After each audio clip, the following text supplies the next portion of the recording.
Hey everyone, Mike here from ArnoldTutoring.com. Here we are asked to find the area between curves. The second we see, let's find the area, we know it's an integration question because that's how integrals are used. They're used to find the area underneath a curve from over a particular interval of x's. So we're asked to find the area between y equals sine x and the x-axis, between x equals 0 and x equals pi. So 4 different equations that we have to kind of pay attention to. Let's see if we can draw a picture just so we can see exactly what we're doing.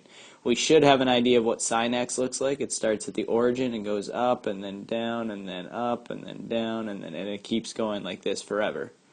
We are only asked to find the area underneath the curve, so between sine x and the x-axis.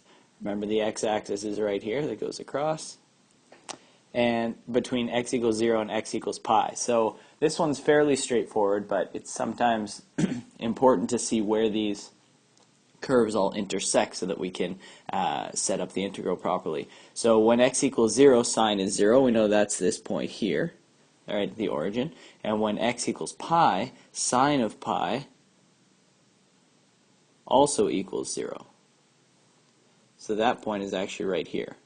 So this gives you an idea that we're actually going to find this area here between the x-axis, x equals 0, and x equals pi, and underneath sine x. So how do we do it? We just take the integral of the top function.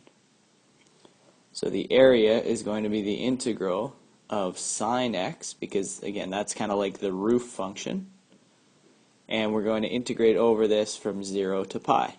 Those are our x intervals telling us how far we're going to integrate. To find the integral of sine x, we do the antiderivative, so that's going to be negative cos x. We can check to make sure this is right. If we were to differentiate negative cos x, we'd get negative times negative sine x. Perfect. Those negatives would cancel out and we would get back to sine x. It's always a good idea to differentiate your antiderivative to make sure you get back to what was inside the integral. We're still doing this from 0 to pi. How do we implement this? We put in pi everywhere we see an x and then subtract putting in a 0 everywhere we see an x. So we're going to get negative cos of pi, watch your signs here, minus negative cos of 0. Brackets are very helpful in this case. So the area equals negative cos pi. Well, cos pi is on the far left side of the unit circle. That's negative 1. So we have negative, negative 1.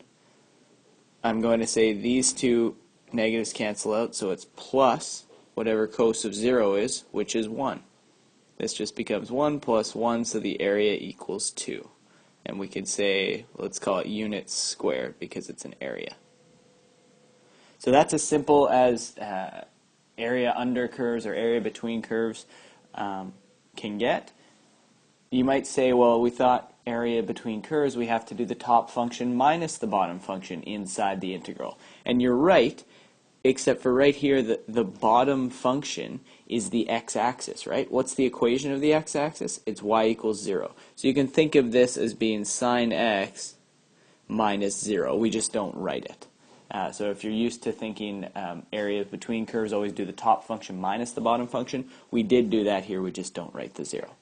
Please send us more questions like this, info@arnoldtutoring.com. Thanks.